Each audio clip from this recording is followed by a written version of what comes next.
Okay, so welcome everybody tonight. We are very excited to have Dr. Wayne Westcott talking to us about, do protein shakes make a difference in weight loss? And he's talking about a very surprising, talking about the surprising health benefits of resistance exercise and protein shakes that Dr. Westcott discovered in a very impressive new study around the topic.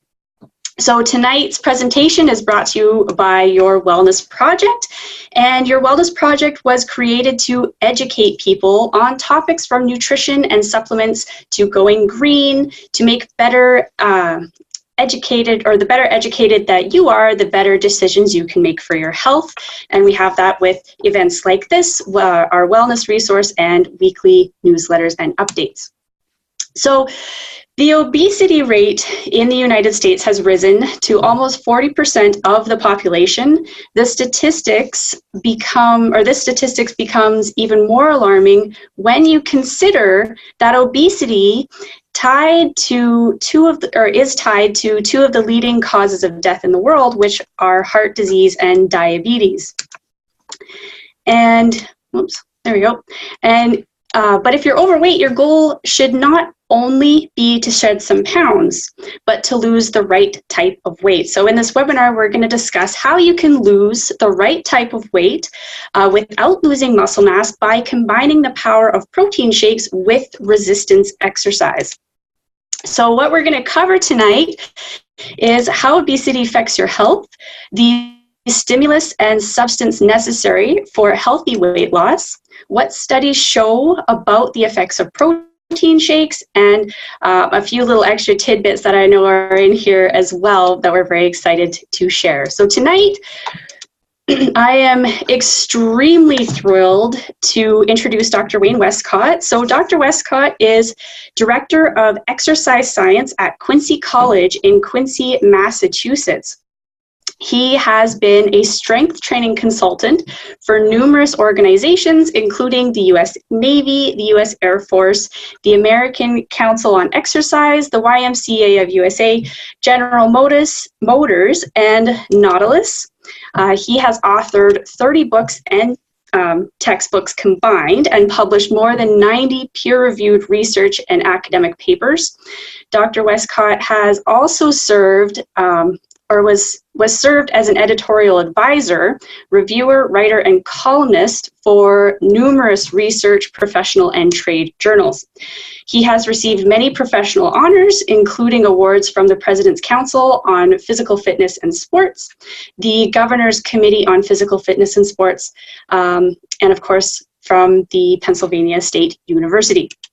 So, Dr. Westcott, thank you so much for lending your time and sharing this study with us. If anyone has ever heard him talk, he is extremely enthusiastic about this research, and I'm very excited to pass this on to you. So, Dr. Westcott, it's all yours. Kristen, thank you so very much. I'm honored to be here. Those of you that don't recognize me in person, that's because Kristen used my high school graduation picture in the promo. Pretty old, but I'm enthusiastic. I love doing this. And I'd love to talk to you about how we can really reverse the obesity epidemic if the medical profession and nutritionists and exercise science people would all get together in this effort. The most important fact I'm going to share with you that most people do not realize, because they are actually gaining weight decade by decade, they don't realize they're losing anything. And in fact, they're losing muscle at the rate of about 5 pounds per decade if you are a female, about 7 pounds per decade if you're a male. And then all of a sudden, when you hit about age 50 or the menopause years, that rate, not so gradually, actually doubles. So women after menopause are losing about 10 pounds of muscle on a decade by decade basis. Of course, that accelerates, during the 50s and the 60s and the 70s. But these names you see underneath my slides are simply the researchers who've published in the best journals, like the Journal of the American Medical Association and Journal of the American College of Sports Medicine, those types of journals with this data. We do some of this ourselves, but we also count on a lot of experts in the field to support what I'm saying, and this is fully supported. People do lose a lot of muscle mass unless they are doing resistance exercise, we've known that for years, but also if they're not attaining sufficient protein on a daily basis. Whatever happens to muscle is mirrored in your resting metabolic rate or your resting energy expenditure. I'm going to use those as meaning pretty much the same thing interchangeably. But our resting metabolic rate decreases approximately 2 to 4% per year. Again, that's less in the middle adult age years, and it increases dramatically as we become more of the older adult age range, as I am. So keep in mind that muscle loss leads to metabolic rate reduction, and metabolic rate reduction almost always results in fat gain. I want to throw this in because we've done some studies on this topic as well, which will be included tonight, and that is bone mineral density. You all know about osteopenia, which leads to osteoporosis, and the rate of muscle loss, which by the way is often referred to as sarcopenia, and the rate of bone loss, which I mentioned, osteopenia, are also parallel lines. They go hand in hand. So the 5 to 10 pound muscle loss per decade is actually largely responsible for and check this number, 10 to 30% per decade reduction in bone mineral density. Again, in the 30s and 40s, it's lower. In the 50s and 60s, it's higher. And then, of course, it increases above that age range. But muscle is very important. Muscles are the engines of the body, and they're also very much effective in terms of the chassis of the body. So if I compare this to a car, muscles are really important. You need an engine, you need a chassis, you need strong bones, and you need a good resting metabolic rate to stay not only in good health, but also to have a high level of fitness and functionality. There are some reasons for this extremely large rate of decline or deterioration or degeneration in aging adults. And one of those, which you can tell I don't really want to say this because I've been involved in exercise and fitness for over 50 years as a professional. All the work that we've done, when the CDC takes a look at how many adults are meeting the minimum requirements for daily exercise or weekly exercise, if you will, 30 minutes a day, 5 days a week, of just moderate paced walking, like a 2.5 mile per hour walk, which if you go on a treadmill, I doubt that you go that slow. And that could be accumulated through gardening or raking leaves, or if you're a mail carrier, anything that gets you to 30 minutes of moderate exercise 5 days a week would qualify you as being physically fit. And yet the studies where they don't just call you on the phone and say, well, you're pretty fit, and everybody says, oh yes, I work out a lot. But when they actually put accelerometers on people and measure this, less than 5%, and you can see in the slide about 3.5% of adults in the midlife years up to age 60, and then older adults over age 50. I mean, we're averaging about 3% there, 3.5% for the younger adults and 2.4 for older adults. This is not good. We definitely need to do more exercise. And this is just the, kind of the aerobic activity that everyone thinks about when they think of exercise, and doctors recommend, go for a walk, which is great. But it's far less for those who do any type of resistance exercise, which we'll discuss in a little more detail shortly. If we can go, yes, thank you. This particular slide is a lot more recent in terms of its information and understanding. As we age, we do not process protein as well as we did when we were younger. It drops off quite dramatically, the ability to assimilate amino acids from protein to build our muscles and our bones. And in fact, people over age 50 need a lot more protein than people in their 20s or 30s or even 40s. Campbell, who's done so much research in this area, has stated, I don't have this on the slide, but if you just want to maintain your muscle with regular resistance exercise or strength training, I'll use those two terms interchangeably as well. If you're doing strength training, but you're only getting the RDA, you're still going to lose muscle. You need at least 25% more protein than the recommended daily allowance to maintain your muscle mass. And older adults need at least 50% more protein than the recommended daily ounce to increase their muscle mass in conjunction with a sensible strength training program. So we need, I'm going to get this in our summary as well, but we need a stimulus to build muscle, and we need the substance that comprises muscle and most everything else in the body that's important, and that is protein.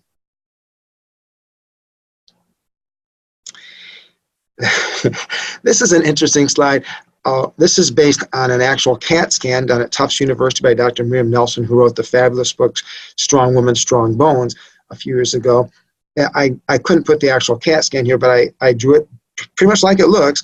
So on your left on the screen, you see a cross-section of the thigh. If we just took a section right through the upper thigh of a young woman, okay, say age about 25, you'll see that the black area represents the skin, the cream-colored area represents the fat layer, the subcutaneous fat between the skin and the muscle. The red is the muscle, the quadriceps and hamstrings and adductors and abductors, all the good muscle in the thigh. And then the white is the bone. And of course, the black would be the interior of that bone, the hollow section, where you produce a lot of important things like red blood cells, etc. And if you take a look at the right, you'll see that the circumference, if you put a tape measure on that thigh, it's about the same. It's not much larger. But what's inside has changed dramatically. The skin's about the same, maybe a couple of wrinkles and crinkles, but it's similar. The fat layer has greatly expanded, and there's a reason for that. And the reason, in my opinion, and you'll see why I say this in a couple slides, the reason for the fat gain in most Americans is the loss of muscle. See how the muscle has really atrophied. Again, sarcopenia, the loss of muscle due to the aging process without providing a stimulus to maintain that muscle, without any type of resistance exercise. And you'll also notice that as the muscle decreases in mass, the bone density decreases, and you have less bone and more hollow inside that bone. Not good. And that is what we are trying to reverse, or better yet, prevent for those who are young enough to make the changes.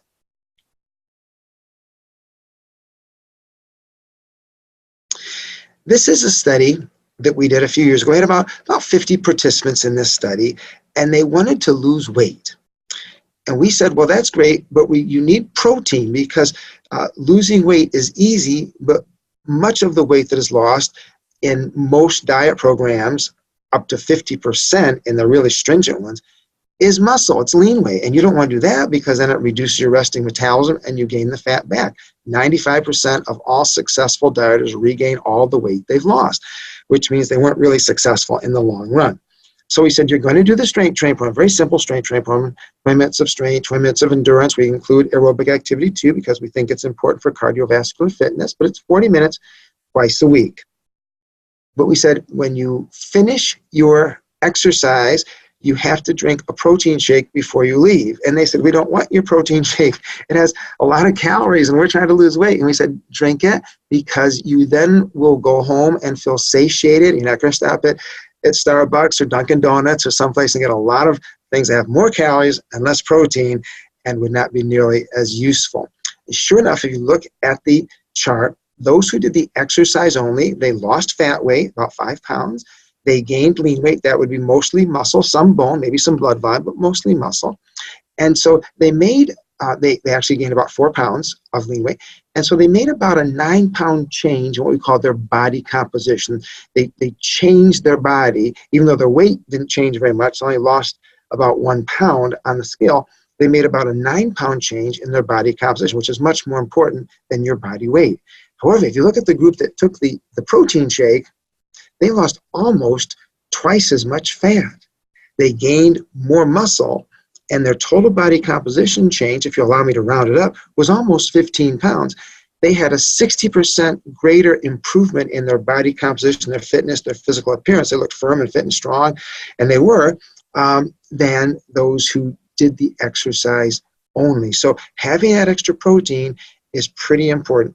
We used, at that time, I think it was called the Cinch Shake. Now it'd be the Life Shake, and it had 24 grams of protein, which is just about the right amount for a post-exercise shake in terms of the literature on this particular topic. Thank you, Kristen. The follow-up to that was not a weight loss study, but as I promised earlier, we wanted to help women, postmenopausal women, rebuild bone. At that time, the physician says you can't do it. It's not possible to rebuild. You can stop it from, progressing further or reducing bone mineral density further, but you can't reverse it. And now there are numerous studies that show that you can, but at that time, this was one of the few studies that really did show that. If you look, we have a control group. This study had, I think we had about 80 people in this study. We had a control group. The control group was a good control group or a bad control group in different respects. They lost about 2 pounds of lean weight, a little more than they should have lost in the 9-month study. They lost also 1% of their bone, which is a little less than we would have expected based on other studies of bone loss. Their systolic blood pressure went up and their diastolic really went up. Not sure why that was, but as I say, you can't control the control group. They were just people that didn't do anything except what they normally did. The exercise-only group, they gained lean weight, about 4 pounds. Their bone density did not decrease. It stayed the same. So the doctors were right. The exercise maintained their bone. They didn't lose it, which was wonderful. And their blood pressure, both systolic and diastolic, the 2 blood pressure readings there, they didn't change too much. The systolic went down a little bit, and the diastolic went up just a tad, nothing major. But the exercise and nutrition group, the group that had to drink that post-exercise shake, just like in the previous study, they added more muscle, more lean weight, over 5 pounds. They increased their bone density by 1%. They reversed that loss, which is remarkable. That's actually very, very good in terms of bone. Building muscle is pretty easy. Building bone is not so quickly facilitated, believe me. So they did very well. We were very pleased with that 1%. Most of the studies the good studies see 1% in a full year. We saw 1% in 9 months. We're very pleased with that. And the blood pressure reduction was worth the price of the study as well, because they reduced 10 millimeters of mercury in systolic and almost 5 in diastolic. And that was not a human error. We used a blood pressure unit from Mass General Hospital's operating room, a very expensive unit, and we're pretty confident in those numbers. Some interesting figures here. 70%, almost 3 out of 4 Americans are either overweight or obese. That's based on body mass index. If you actually looked at body composition, about 85% of Americans have too little muscle and too much fat. But I want that number because it's interesting that in the Journal of the American Medical Association, probably the top journal you can publish in, they found that 70% of Americans, same number, are eating reduced calorie diets. That's why I say it's not just dieting. It's not just the calories. It's not just the nutrition plan. They need a much better nutrition plan than being on diets, especially yo-yo diets. But dieting, based on every meta-analysis of all the studies done, dieting is always concluded to be uniformly unsuccessful for maintaining desirable body weight and body composition. Attaining it, yes. Maintaining it, no. Mann's huge study said it is the rare exception who maintains their body weight post-diet. It almost never happens. The reason for that is that dieting alone leads to muscle loss. In the good studies where your diet is reasonable, about 25% of the total weight loss is actually from muscle mass. That's not good because it reduces your metabolic rate, as you see in the next point, and the lower resting metabolic rate leads to fat gain. In the bad diets, where you're really cutting calories far too low, up to 50% of the total weight loss can be muscle. And so that's why those diets are even worse in terms of maintaining any weight loss that was attained during the diet itself. So here are the 2 key studies I want to share with you.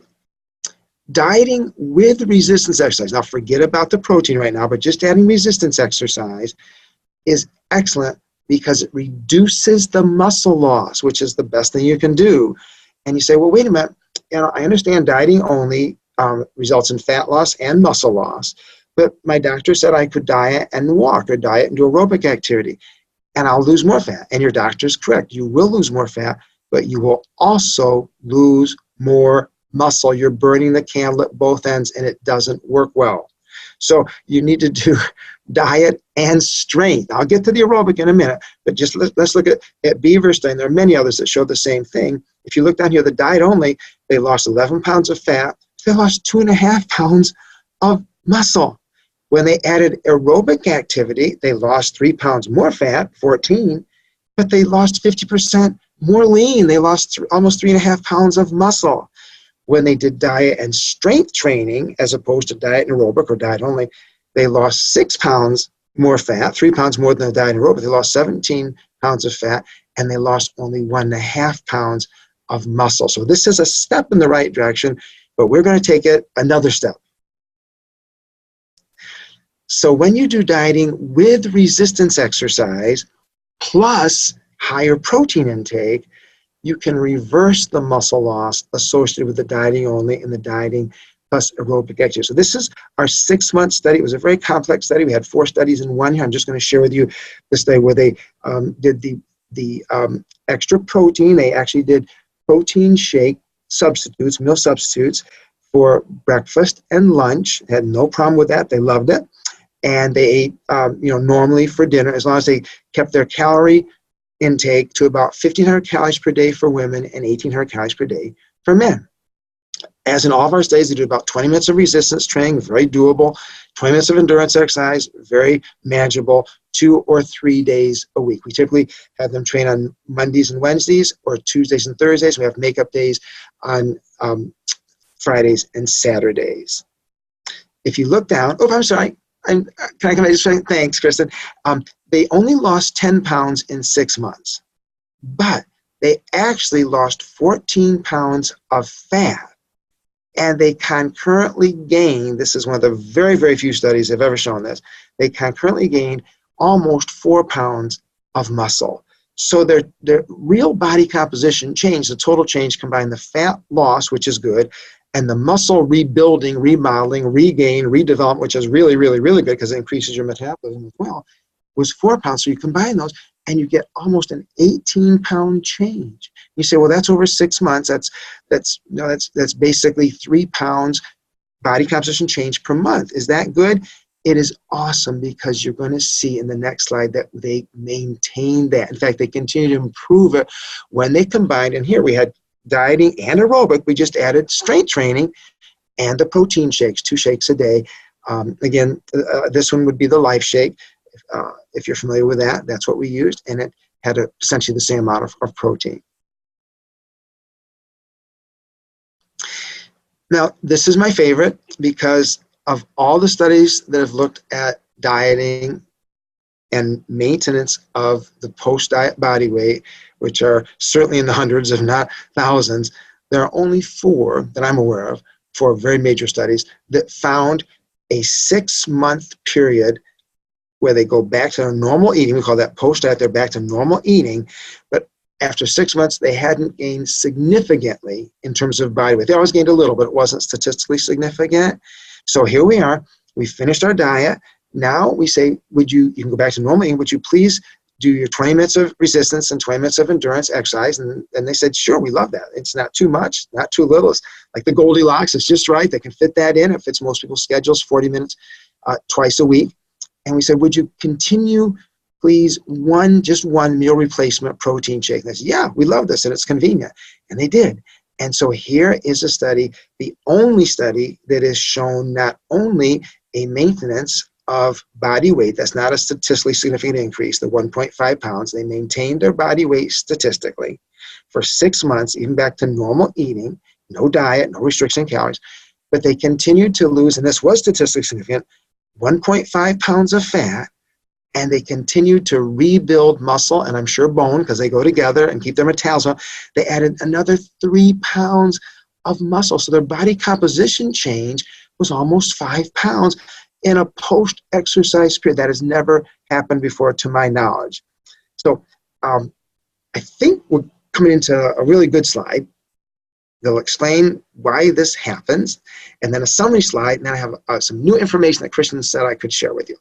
So if you are not doing resistance exercise, you may be walking, you may be doing aerobic activity of other types, cycling or rowing, whatever it is, and that's great. We want you to do that. But if you're not doing strength training, non-strength trained muscle tissue uses about 6 calories per pound per day at rest. So if you're in bed all day, you'd still be using, for every pound of muscle, about 6 calories just to keep it alive, all right, to maintain the processes essential for muscle maintenance, all right, keeping the muscle alive. I'll just put it that way. But if you do strength training on a regular basis, 2 or 3 days a week, which is what we recommend, each pound of strength trained muscle tissue uses 9 calories per day at rest. That's 50% increase in the muscle metabolism, not your total metabolism, but the muscle metabolism. I mean, that's amazing. And the difference is when you do strength training, you do some micro trauma to the tissue. That's not a bad thing. That's a good thing. It rebuilds, but that rebuilding process takes energy.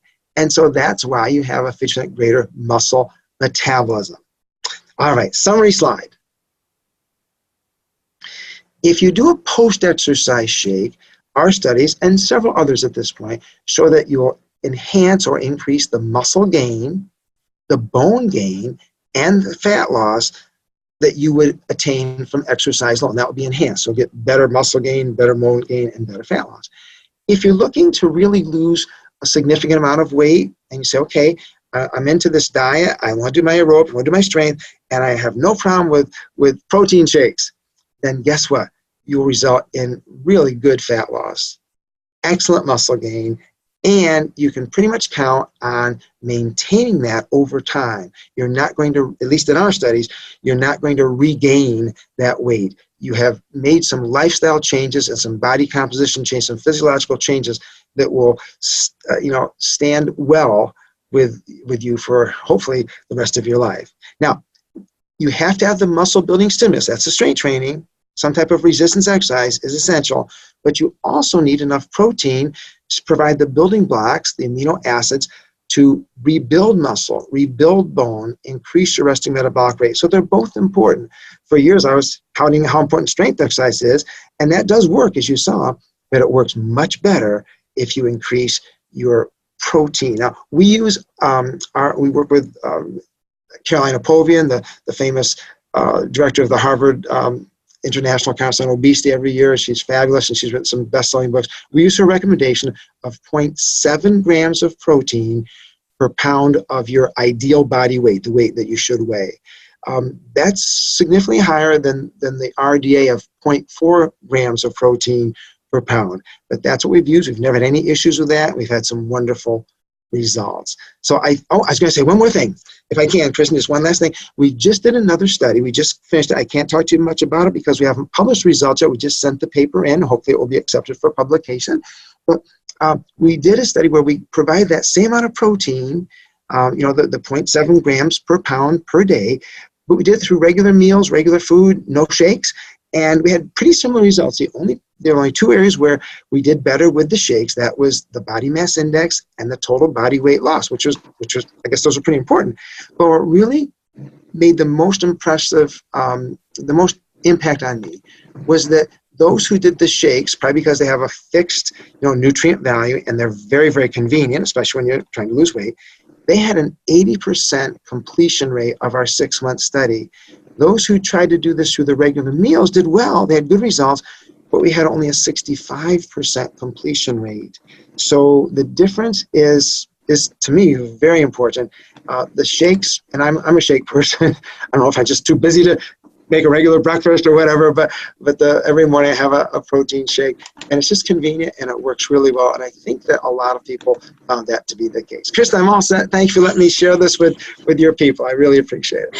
Awesome. Well, thank you so much, Dr. Westcott. And there was one question that popped up that I really do want to cover because I think this is one, especially when it comes to exercise. Let me just pull it back up here. So if where did it go? It ran away. Wait for it. How long should you wait before working a muscle group again with strength training? That's a wonderful question. Thanks for asking that. We've done research on that, and there are other people who have done even better research. If you're a beginner trainer, you're just starting out, for the first actually, almost for the first year, you will do fine on either 2 or 3 strength training sessions per week. We've not found any significant difference between training 2 or 3 times a week, so that's a matter of personal preference. In our studies, I say we do 2 or 3. However, if you're an advanced strength trainer, you've been doing this all your life, as I have, you cannot recover, especially if you're over 50, you cannot recover in 48 hours. You need at least 72 to 96 hours to make a full recovery. So if you're an older exerciser and you're doing a full body workout, probably twice a week would be recommended. If you say, well, I want to do something every day, well, you could split your routine. You could do you could do legs on Mondays and Thursdays and upper body on Tuesdays and Fridays. You could split it even further if you wanted to do that. But in terms of a given muscle group, if you're a little older and if you've been training for a while, case in point, myself, okay, you need at least 72 to 96 hours recovery to make a full, and in fact, I don't just mean a full, but even, to increase the muscle mass, increase your strength, to do a beyond full, to overcompensate and get the benefits. Great question. Awesome. Okay. Well, with that, because we are running low, Maura, I'm just going to get you to wrap this up. But before we do, Wayne, I just want to say thank you so much for coming on and sharing this information. And thank you, everybody, for joining us. I hope you got some great value out of this. And the info in here is just phenomenal. We're very excited for the next part of that study to come out. When it does, we'll be waiting for it. So that's fantastic. So Maura, I'm going to wrap it on to you and I'll let you close it off. Thank you, Kristen. All right, that was amazing. And of course, I am very happy to be able to listen to it more than once because a lot of it went by pretty fast and I'm not super sciencey. But if you'd like to create a wellness plan to lose the right type of weight, something that you learned here tonight, we want you to reach out to the person who invited you to this event. And they will be able to help you and answer your questions, help you get the answers you need. We'd like to also invite you to join their wellness center and create a free account in the wellness center. You get VIP access to their digital library of wellness-focused ebooks, videos, archived webinars, and this is one of them, and more. And so you'll also get access, of course, as I said, to the replay of this event and our complete digital library of previous webinars and live streams, and access to our Vitality for Life newsletter archives, and just a ton of stuff. It's great. So with that, I'd like to say on behalf of Kristen and Dr. Wayne, everybody at Your Wellness Project, thanks again for joining our wellness webinar, and we look forward to seeing you on the next event. Thanks. Awesome. Thanks, guys.